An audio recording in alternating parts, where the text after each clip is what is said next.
Good morning, class. Today we continue our Sonic comic coloring. Many of you should be done with your flats already or finishing them up soon. We'll be using our gradient tool today over those flats. So let me show you how that works. We'll start off, as always, by opening our digital painting fall folder. Look inside for the intro digital coloring section, the comic Sonic, and let's open up our file. So once we have our file open, we can see our flats that have been mostly finished already. And to use our gradient tool, let me find it first. It's this one right here. Usually if you press the G key on your keyboard, it'll either take you to the paint bucket tool or to the gradient tool. And then from there, they're right next to each other so you can find them. So what we'll be doing is using our magic wand to make a selection of our flatted areas.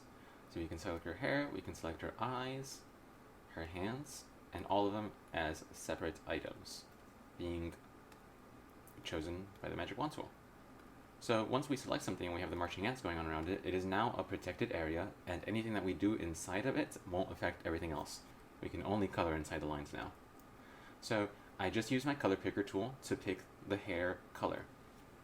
What I'll be doing from there is using our color wheel area to make this color become brighter. So with this brighter color as my foreground color, it's this first principal color here, I'm going to select the gradient tool. And we have a lot of different options for gradients. And the one that we're using is from foreground color, which is the color that we chose, to transparent, so it becomes see-through.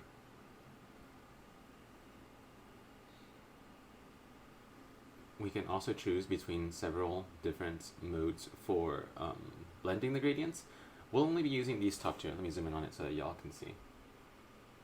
It goes from linear gradients to radial gradients. This one creates a lined version of it, and this one creates a circular version of it. So I'll show you what that means. If we choose the circular version of it, and we click and drag out... Oh, I have my opacity turned down very low. Here, we'll turn it really high so that you guys can see it. Click and drag out. That created the circular area right here of gradients. If we had used our linear gradient tool, we click on the outside and drag in, and that creates this effect. So we'll be doing that with a lot of our art pieces today, where we, once again, let's use our magic wand tool, select an area, color pick from that area, make things either lighter or darker depending on whether you want to add shadow or highlights, click and drag. Typically when we do this process, what we will want to do is to add highlights to the top areas, and then for the bottom areas we darken and we create shadow gradients like this. Now, one thing that I forgot to mention earlier that is key is that we should duplicate these layers, because if I'm drawing directly on my shadow flats, I've ruined them. They are no longer flats. And if I ever try to use the magic wand tool on them again, this is what will happen. It'll select narrow bands of color, because this is no longer the same color. It is a bunch of different colors transitioning to each other.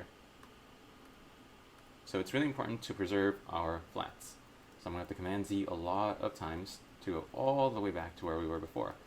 And this might end up happening in class, but I'll try to be more diligent about catching the duplicating thing. I'll show you guys how to do that again. We right click on our flats and scroll up to where it says duplicate layer. Click on duplicate layer, and then you guys don't have to rename it this, but I'm going to name mine color gradient.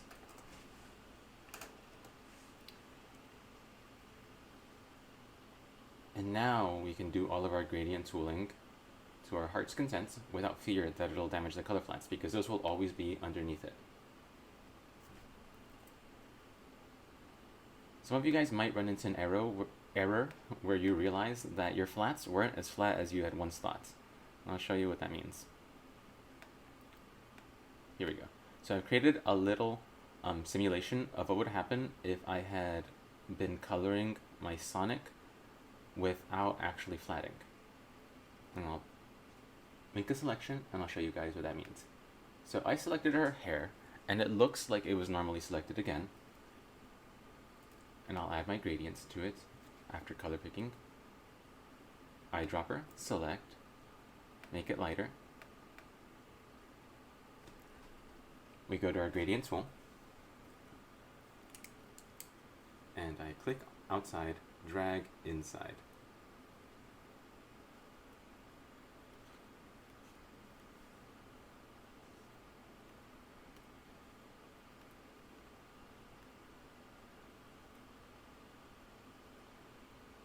And that looks good for now, but if I turn off my lines,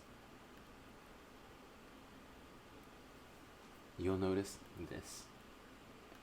And mine is in the very edges, but these are the kinds of things that we want to avoid, because this means that our flats weren't completely flatted. These are little areas that stayed fuzzy.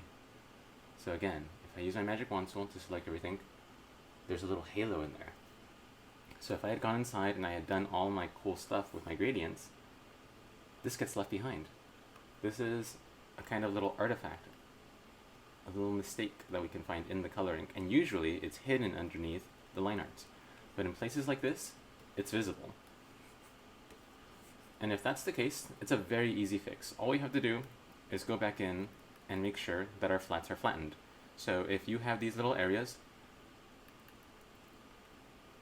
that just means that we aren't ready for the gradient step yet. We go one step back and continue flattening things with our pencil tool with hard, round, pressure size selected. And we'll just make sure that our flats are completely flattened. It's a really complicated tool, but I think that the results look really cool. By the end of everything, we'll have a page that looks like this. And then from there, we can be ready to add our highlighting layers, our shadow layers, and other special effects. So by the end of it, we'll have a really, really fun looking Sonic comic. And again, I'll be walking around the class, so if you guys have any questions, please let me know, and I'll be right with you.